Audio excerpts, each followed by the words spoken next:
వర్ధిల్లాలి వర్ధిల్లాలి మందకృష్ణ మాదిగ నాయకత్వం వర్ధిల్లాలి. వికలాంగులు మరియు ఆసరా పెన్షన్దారులకు తెలియజేయనది ఏమనగా వికలాంగుల పెన్షన్ 6,000, ఒంటరి మహిళ మరియు ఆసరా పెన్షన్దారులకు 4,000 రూపాయలు పెన్షన్ ఇస్తానని చెప్పిన రేవంత్ రెడ్డి గారి ప్రభుత్వం అధికారంలోకి వచ్చి 20 నెలలు జరిగిన నేటికి ఆ పెన్షన్లు పెంచలేదు. వెంటనే ఆ పెన్షన్ పెంచాలని డిమాండ్ చేస్తూ ఈ నెల 9వ తారీఖున శనివారం సాయంత్రం 3 గంటలకు అశ్వరావుపేట శ్రీ భగవాన్ సత్యసాయి కళ్యాణ మండపంలో పద్మశ్రీ మందకృష్ణ మాదిగ గారి ఆధ్వర్యంలో ఉద్యమ కార్యక్రమం నిర్వహించబడును. కావున ఈ కార్యక్రమానికి అశ్వరావుపేట నియోజకవర్గంలో ఉన్న వికలాంగులు, వృద్ధులు, వితంతువులు, ఒంటరి మహిళలు, ఆసరా పెన్షన్దారులు పెద్ద ఎత్తున పాల్గొని ఈ కార్యక్రమాన్ని విజయవంతం చేయాలని కోరుతున్నాం.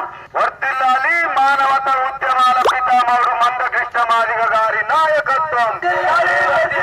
వర్ధిల్లాలి వికలాంగుల ఆత్మ బంధువు మందకృష్ణ మాదిగ గారి నాయకత్వం.